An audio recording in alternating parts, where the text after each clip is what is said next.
Hi, and welcome to this installment of Frank and Mary in Westborough. I am one of your hosts. My name is Shelby Marshall. I'm proudly serving as a member of the Select Board here in Westborough.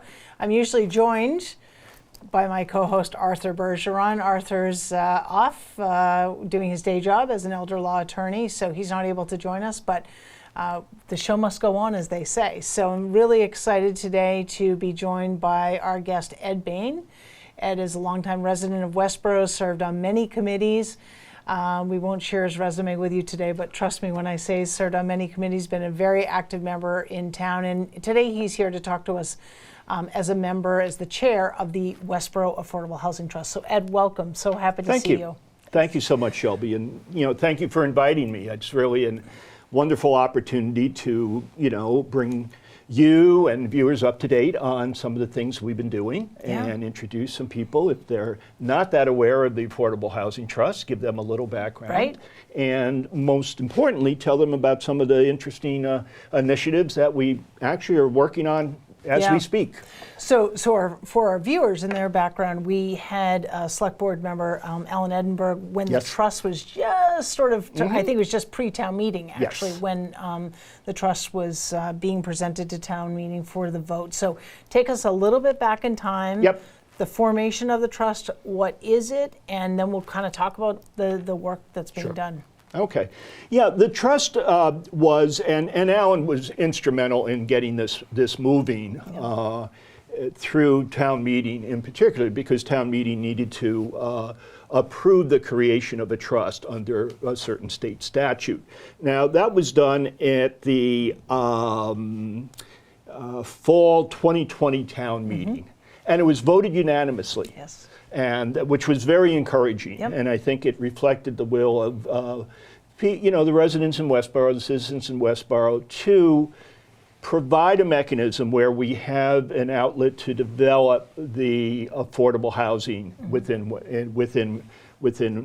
Westborough. And really, the problem we face here, as I'm sure many viewers would recognize, is the cost of home ownership, the cost of condos, of rents.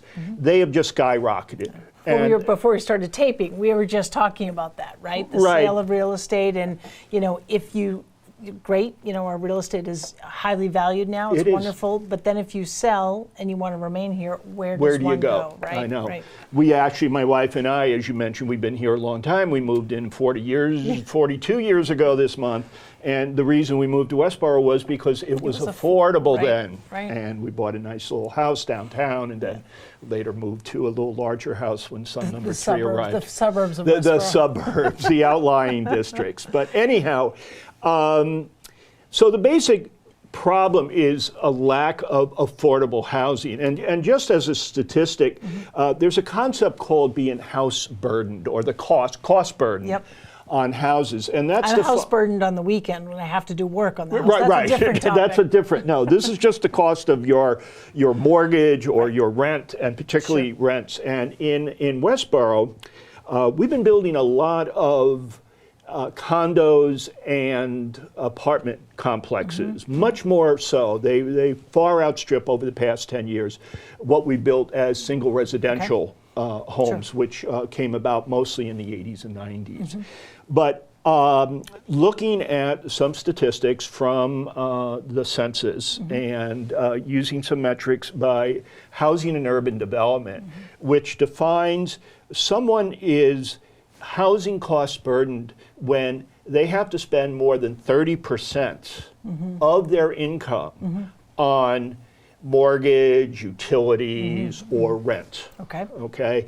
And in particular, for renters, 43% of the renters in Westborough are considered cost burdened, housing cost burdened. So they're spending more than 30% on their rental, leaving 70% for whatever else it for is the rest of their living. Of their living. So they're considered, when you get up to that they are cost burdened. It's less so with single-family residence. But part of that is because the banks often will really vet you very well to make sure that you can afford everything. Whereas renters, you have your down payment, your first, last, you're good to go. With that. But it's just an illustration of the pressure that so many people, 43%. So not quite half, not quite half of our renters are considered cost burden. So we also have another challenge, if you will, say the problem that we're trying to address is there's a state statute called Chapter 40B, and probably a lot of people have heard of that.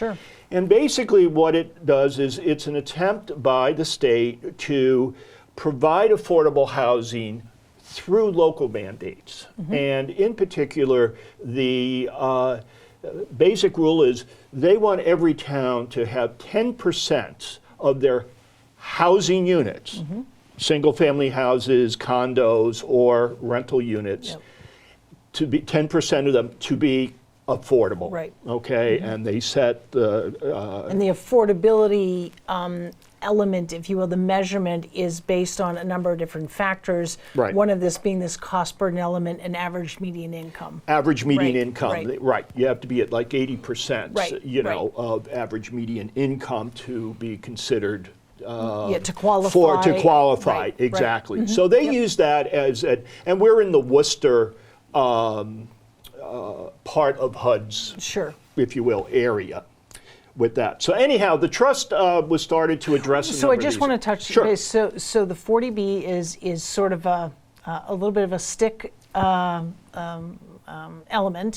to say to towns, you must maintain your affordable housing inventory. Sometimes you'll hear us refer to this as SHI, subsidized housing inventory. At 10% or greater. And if not, if you fall below, it creates the 40B legislation, I guess, allows a developer to come in and by right, I mean, they have to find a parcel and all that, develop real estate to be affordable without. Well, not affordable.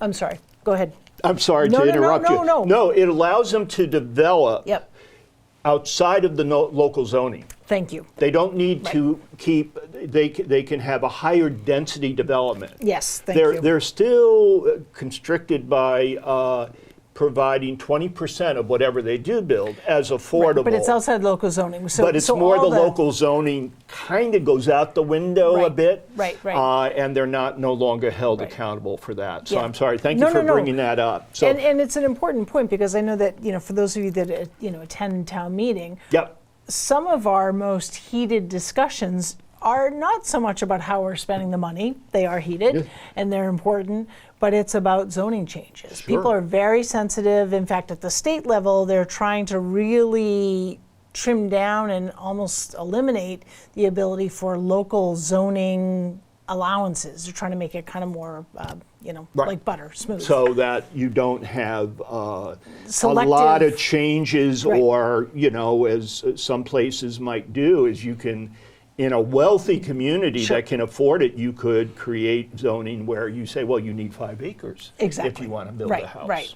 Obviously, Westborough is not at that level. So the trust, to your point, is trying to address kind of these problems, if you will, and the 40B meaning, how do we maintain, it's not a problem, but we want to maintain 10% or better because we want a mix in our community of individuals, families who are living in a variety of different situations who can afford to be here in Westborough. Not that you're just living in the McMansion, so to speak, right? That, that Westborough can be your home regardless of, kind of your income. So. Right, and this is especially true with more seniors who are on lower income generally, that may be fixed income. But it also, there are areas, and we'll talk a little bit more about those in a minute, where we call workforce housing. And workforce housing is defined more for people that very often serve the town. It can be your teachers, your police, your fire, your DPW workers. There's a benefit if you can provide affordability for them to live in town. I mean, I think it's a shame when a young let's say, police officer, you know, maybe with a young family, would love to live in town for our great schools and all the other amenities we have, but they can't afford it, even though we try to pay them as best we can. And I think we are reasonable in our payments, but that's not my bailiwick. Not today's discussion. I'm sure you can ask the chief about that. But anyhow, so that's a little bit about the reason why we exist and how we came about. Now, the trust itself is made up of 5 to 7 members. We have 6 right now that oversee the operation of the trust. But there's a significant amount of oversight by the select board, as well as all the finances go through the finance office in town. So we're not a department of the town. We are very separate. We are segregated from the town from a liability standpoint, you know, so not that we would hope to do anything very bad or wrong, but if something happened, the town is protected because this is a trust, just like most trusts protect some set of assets. And the trust was established, just for our viewers' background, you know, at the state level, there are very specific guidelines and structure in terms of how a trust can be established, what it can and can't do. Should the town, this is my plug for the Community Preservation Act, should the town pass that item on the November ballot, money that we set aside could be allocated. It has to be by 10%, but it could be actually allocated to our trust. More on that later. But I remember that being a selling point, if you will, at town meeting of the structure, the oversight, and yet the independence of the trust and how that's so important. So. The flexibility, so we can respond to opportunities which often come up and maybe faster than a municipal entity could. Definitely faster than a municipal entity can, although we have a pretty efficient town here, in my opinion. They do move fairly quickly. So you're looking for a member potentially, so if someone is interested, we'll put your contact information up if they want to learn more about this. That'd be great. There's information on we have a website, you know, that's part of, within the umbrella of the town's website. Our friend Aiden behind the scenes will put that on there so we make sure that people can visit your website. Good. That's really great. Great. And they can always just Google Westborough Affordable Housing Trust, something along those lines, and they will find us. But basically the mission, I mean, I wrote this down as some of my notes, you know, just to be clear, the mission of the Westborough Affordable Housing Trust is to provide for the creation and preservation of affordable housing units in Westborough for the benefits of low and moderate income households and support efforts to improve affordability for our community in general. That's our overall mission. We have lots of guidelines that we focus on, and obviously we are very much tuned into the master plan, so that we are working with particularly planning, because that's really where we mostly intersect with the town departments with that. So what have you guys been up to? Well, last year, let me give you a little of what we did last year. Last year, obviously we were still in COVID or trying to recover from COVID as vaccines became available, but still, you know, people, there were many people within the town that were struggling, and particularly renters, you know, because they have, you know, much less, I'll use the word leverage, than a homeowner might can go to the bank and say, well, I know you don't want my house and have to sell it and everything. So give me a little grace period here or something, whereas the some of the renters may not have that ability. Well, and there was such uncertainty, right, with there work was and so much uncertainty. So one of the things we implemented was a program called the COVID-19 Emergency Rental Assistance Program. We called it CERA, C-E-R-A. And basically what that did was, it was a transitional program. What we would do is provide assistance, you know, money assistance for renters to pay their rents, utilities, whatever they needed to maintain their residency in their apartment. But it was transitional in the sense of, in order to participate, they had to, at the same time as starting to receive these funds, apply for various state programs. Right. So this was not a long term. Yep. It was a short term. We'll plug the hole for now. Yep. You know, we'll keep you on your feet as you get help from the state. Well, and I think I loved that program, and it's because as much as there was a dearth of aid that became available, thankfully, during the pandemic for folks, the navigation of that, you know, was not as simple as like people hear on the news, oh, well, this money is available and you just apply it. Well, yeah, but, you know, there could be language barriers. It could be, you know, you're dealing with how do I keep my, you know, how do I keep my job? How do I keep my kids teaching them at home? You know, like during the hybrid. It was a horrible time. Let alone apply for assistance. So I love that Sarah, you guys physically connected, I forget the organization, through Metro West? Metro West Collaborative actually ran it for us, who Right. has a background in dealing with these kind of aid programs, Right. or in other cases. So there's a connectivity there of like, we're going to help you to apply, we're going to work through some of the barriers that an individual may Exactly. be facing to get you longer term assistance so that you can remain, you know, in your Right. home. Yeah. But also being a smaller entity Yeah. as a trust, we were able to be more nimble Yeah. and set this up very quickly. Yes. You know, we Very just needed quickly. to, within one meeting, decide how much do we want to set aside. So Yep. we wanted to bound it in a way. Do you recall how much was set The aside? total that was set aside was $125,000. Okay. We actually spent $107,000. Okay. Okay, Yep. and that was that went directly to individuals living that- here in Westborough for rental assistance during COVID. during COVID, Yep. as they waited Great. for their state benefits Yep. or aid Yep.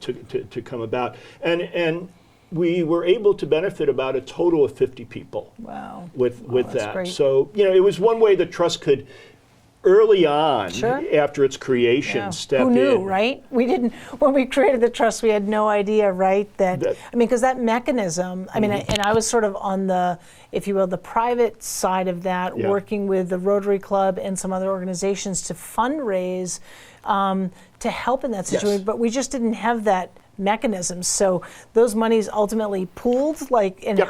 helped individuals in other ways, Yes. but we just didn't have that same mechanism as the trust and really the efficiency and the structure and the connection to Metro West. That Right. So it's a success story. It's Yeah. a really early success story. It was great. it worked great, and then sort of following along those same lines Mm. in collaboration with the select board, Mm-hmm. we sent out letters to all the landlords in town, and Mm-hmm. this is everybody that had, you know, a small multifamily house that had maybe a couple of renters, to obviously the large landlords that have Sure. hundreds of units under their management, their ownership and management. And what we did is we provided them links to resources to remind them, particularly these are, you know, some, as I say, multifamily Sure. homes that may not understand some Yeah. of the complexities or aid that's available. And it's a way, the idea would be, it's a win-win. So the landlords could file on behalf of their tenants for Yep. aid as long as the tenants agreed. Sure. So they needed to get the if you will, the okay from the tenants to say yes, you know, and the landlord, of course, says, great. Yep. This Yeah, is 'cause a I'm gonna way keep my my tenant, I renter. want to, they don't like turnover, Right, right. obviously. Yeah, yeah. So they keep their existing tenants, but at the same time, they're able to, you know, get payments for the rent that Yep. they're no longer seeing. Well, and also now what a great opportunity for the trust to be viewed as helping those landlords in a very specific Yeah. way, but creating that connectivity, because otherwise those landlords are just out there doing their thing and they're renting and may or may not feel a connection to the town other than paying their taxes, right? So now that there's this connection, and to your point about the mission of the trust being that it's preservation of. So Exactly. if there are units out there that are affordable today, we want to retain those. Yes. So now we've created a tighter, you know, relationship. Exactly. So that's great. That's great. Exactly. So some of the current Yeah, things. what's going on now? Okay, so those are a couple Yeah. of the things we did last year as we were really ramping up as Yeah. a new entity. We really have a couple of interesting things. There was a property on Baylor Avenue, 3 Baylor Avenue. I don't need to to hide that, since it was very public Sure. at town meeting, that unfortunately the owner had passed away a few years back, apparently had no heirs, taxes built up. Yep. And the town eventually took it, because Yep, due tax taking, taxes, yep. tax lien. Yep, And the trust saw this as, here's a nice little piece of property that's, in a nice area of town, right by Lake Chauncey. Yep. And, but it's been neglected for a while. Obviously, the last thing the town would want to do is try to do anything with it, except maybe auction it off. Right. But then that would probably go to at a market rate. So the trust approached the town, the select board, and then finally the town meeting, and said, we'll pay the back taxes. So we'll keep the town whole. You transfer the property to us. And we will take it from there. We are in the process, literally this morning, I signed the insurance papers for getting insurance on behalf of the trust to cover that property Yep. for liability, Sure. et cetera.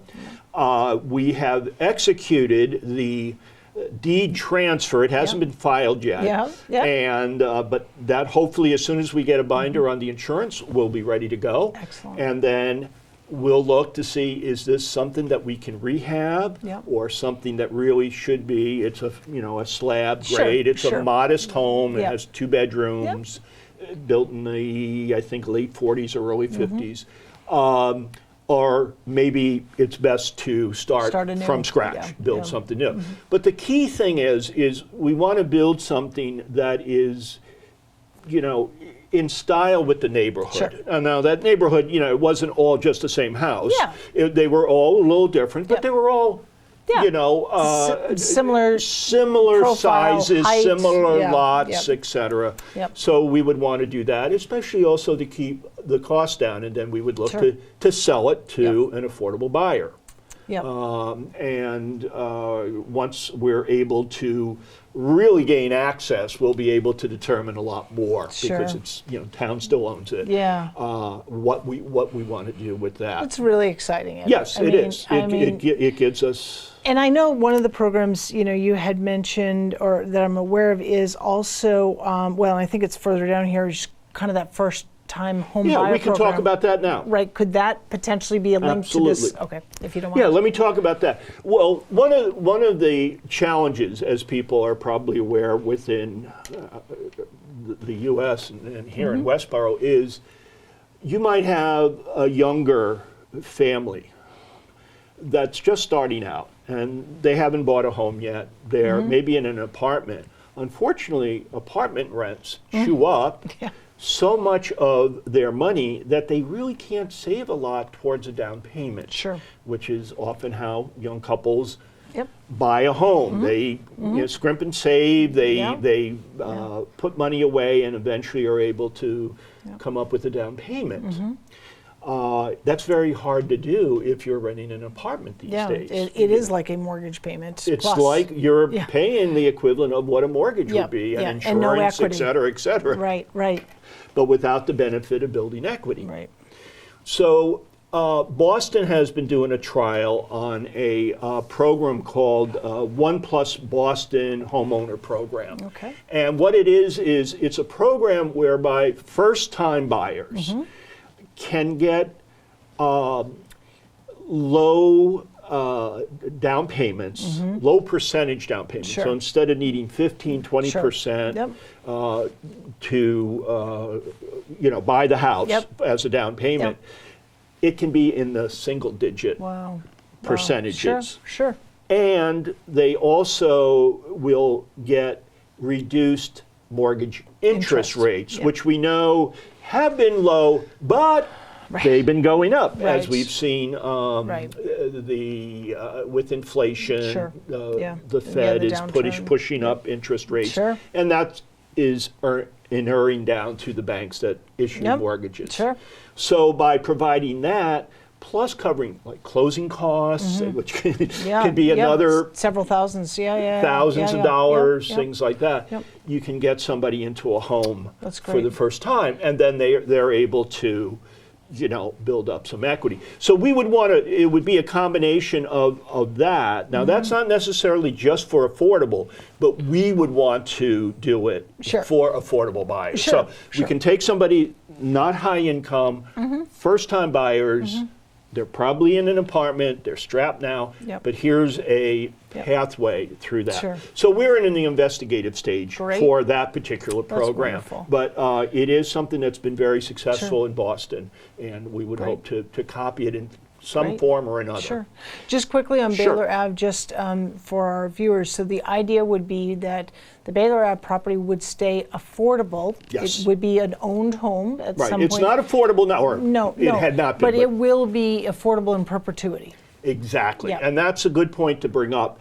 One of the ways you do that is what you do is you put on a deed restriction. Meaning somebody buys it at an affordable price. They can't turn around 6 months later and sell it at market price, where they would make a windfall profit, if you will. They can only sell it at what would be considered, per HUD's metrics, an affordable price.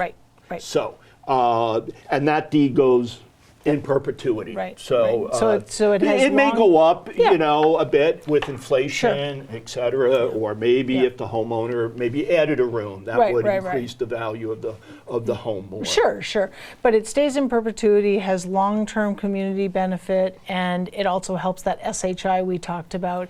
In this case, it would be one unit, but it still contributes to it, right? Okay. And it provides a way for a new homeowner to get equity, build equity. You bet, right, and then hopefully can move which on. They can't. Yeah. Should they need to? So what else? What else is going on? Well, another thing is I think something was just in the news. It was just in the news. Hot off the press. In the community. We are on top of things here. We see the press and then we get an interview. I mean, immediately. Yeah, this is almost like one of the cable news shows. Yeah, this is like right. we have as our guest tonight. Right, exactly. Yes, it was, and actually I'm going to give a shout out to Hank Rausch, who is a trustee, but also been very active in town in many areas, particularly the AFC. Thank you, Hank. And he saw this piece of property that's down, once again, by Lake Chauncey. It's right adjacent to the pickleball courts. Sort of tucked in behind there. And there's a parking lot there. But there's this piece of land that's not being used. It is owned or allocated to the Recreation Department. And so he approached the Recreation Department, and they looked at it and said, we have no plans for it. And what you folks are doing sounds like it could have some real benefit to the town in general. And so they said, run it up the flagpole, if you will. And so we approached the select board, a couple weeks ago, which generated the article you mentioned.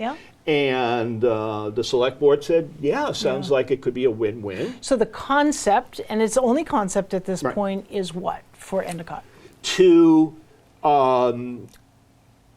have a design done, actually at, I think, 2 o'clock today. See, we have this breaking news all the time. Oh my gosh, could we get like a breaking news, Frank and Mary? I love it.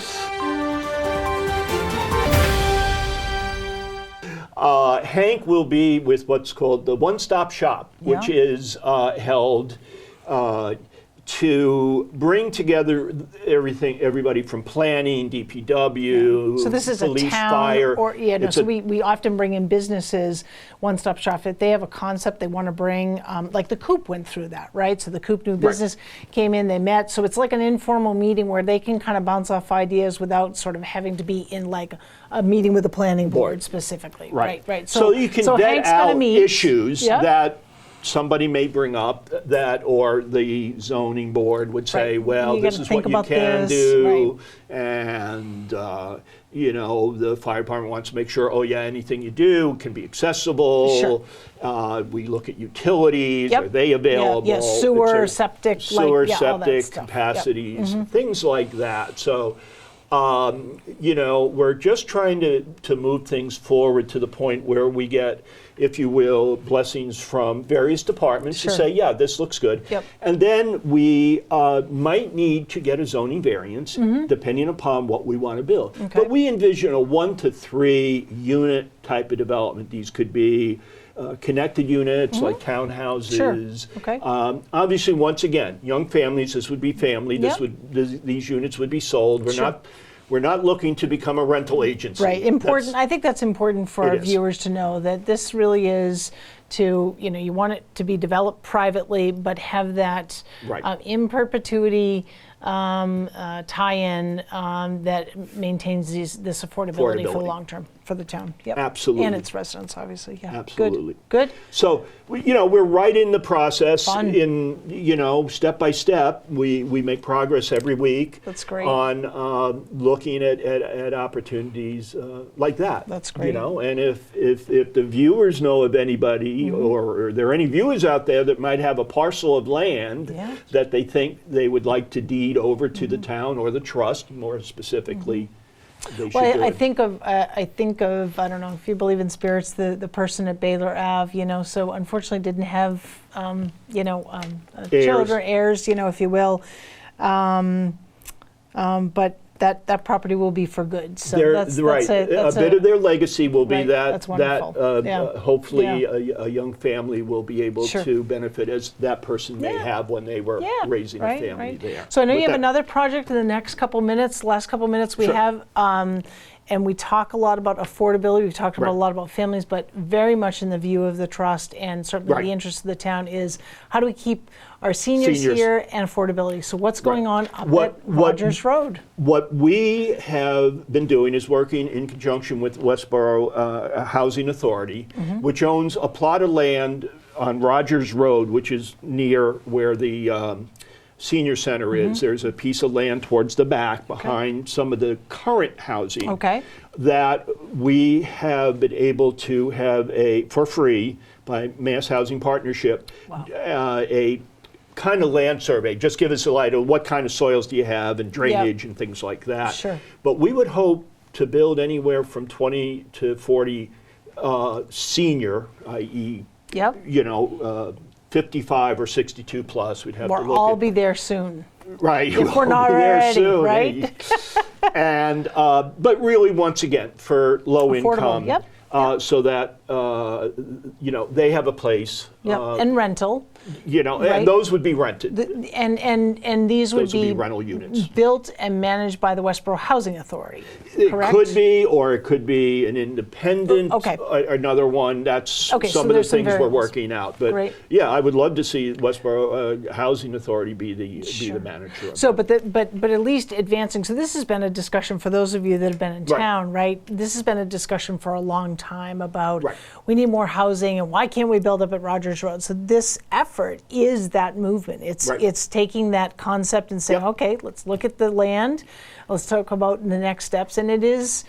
You know, these are very iterative processes. It They takes are. time. It's not just like, let's go get a design, you know. Right So- now, we're waiting on. He'll come first quarter next year. Is the our sewer plant, our Yes. wastewater treatment plant has some limitations for certain types of development. Yep. Multifamily is one. So, DE, the Department of Environmental Protection, is looking to reallocate, Mm-hmm. or they would need to reallocate in order for us to build something like that. Sure, so sure. that we could tap into the Great. wastewater sewer system. Yes, excellent. So Well, that's what's keeping us busy these days. And once again, I just want to do a shout out to. We appreciate all the support that we've been receiving from the citizens in town, and once again, just continue that support. It really helps us do some of the good work that we're trying to do. So thank Awesome. you. Thank you, Ed, for being our guest. Thank you for watching. And until the next installment of Frank and Mary, be well, be safe, and keep smiling. Bye.